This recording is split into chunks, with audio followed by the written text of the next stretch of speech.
Ah, c'était long avant de vous retrouver quand même, hein. Mais c'est parti. Épisode 5 de Top Chrono Ligue 1. Yeeha! Thomas pour remettre parfait Coman. Thomas, comme d'habitude, Thomas. Oh, c'est magnifique. C'est extraordinaire. Voilà Lyon à 10 contre 11 qui prend ses distances. Le bon ballon. Cavani, il a mis au fond.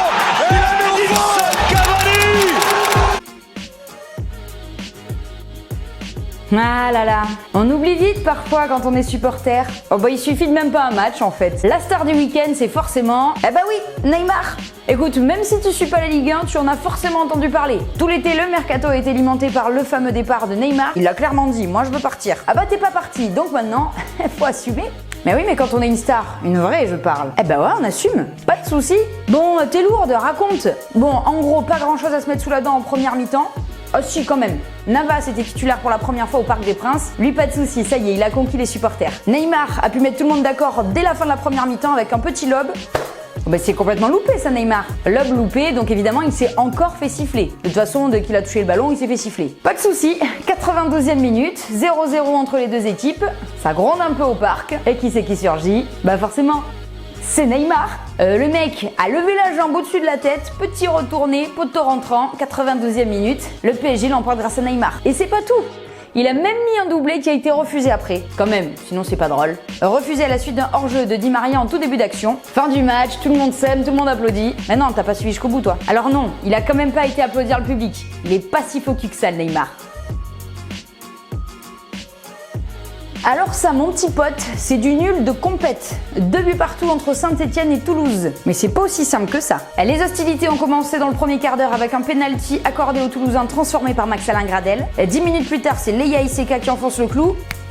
Prends un marteau au moins pour faire semblant. Ça fait 2-0 pour Toulouse. Et les Toulousains sont rentrés 2 fois dans la surface. À 2 fois, ça fait but. Oh la lucidité. Ça aurait pu même être la cata. Il n'y avait pas eu Ruffier et le poteau pour sauver les Stéphanois. Du coup, suspense relancé parce qu'à la 45e minute, Amouma, bijou, petit contrôle orienté, frappe enroulée, but. Ça fait 2-1 à la mi-temps. Retour des vestiaires, on assiste à un petit hippon de Max-Alain Gradel sur Cabaye. Pas penalty. Ok, pas penalty. À la suite de ça, quasiment dans la foulée, Amouma enchaîne, doublé. Ça fait 2-2 entre les deux équipes. Et alors là? Mais alors quoi? Bah alors là, c'est parti en sucette. À la suite de ça, Koulouris rentre, prend le ballon, va marquer. But, refusé. On annonce un hors-jeu. Hors-jeu. Ouais, hors-jeu. Premier but refusé, voilà la suite. 87e minute, but de Beric. VAR. Je te jure. Alors, Kazri, il pourrait pas toucher la balle là? Refusé. 92e minute, CSC Toulousain ou but de Beric. VAR.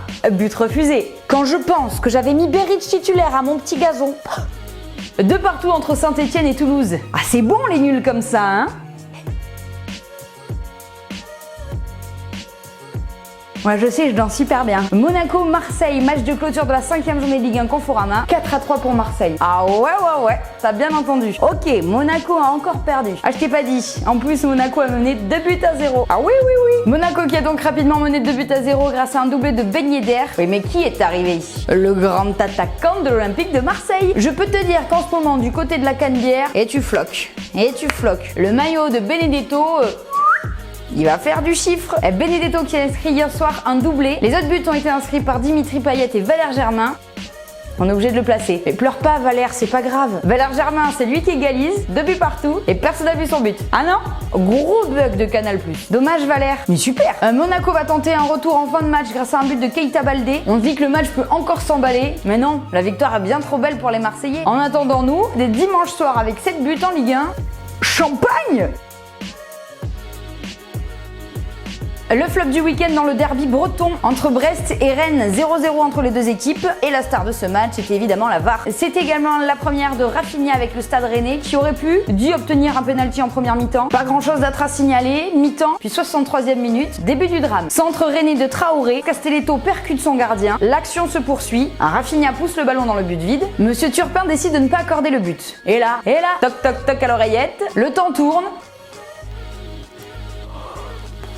Finalement, Monsieur Turpin, suite à la consultation de la VAR, accorde le but au Rennais. Du coup, du côté de Brest, qu'est-ce qu'on s'est dit? Les gars, ils ont accordé le but, on ne joue pas. Ils décident de ne pas jouer tant que Monsieur Turpin n'a pas consulté lui-même la VAR. Il n'a pas regardé l'écran, quoi. Je veux pas regarder, je veux pas regarder. Tu vas regarder. Ok, je vais regarder. Il va regarder, il revient.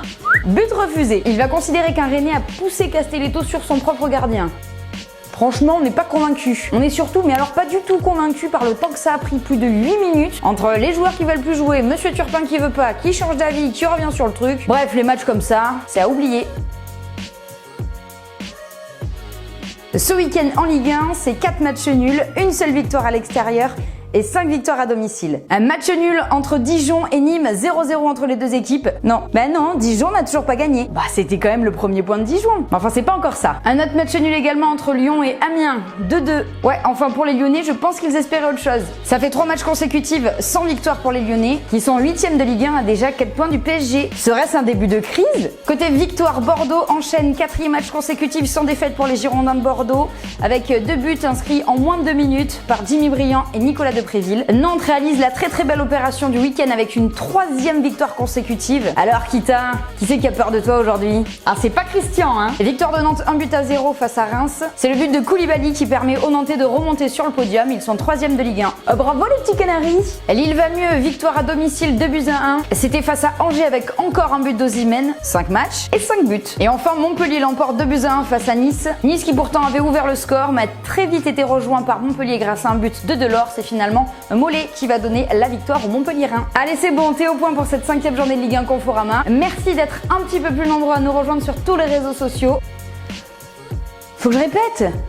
Twitter, Instagram, Facebook et YouTube. Faut cliquer, mettre des pouces, tout ça, tu connais la chanson. Et puis surtout, comme on dit chez nous, portez-vous bien et vive la Ligue 1!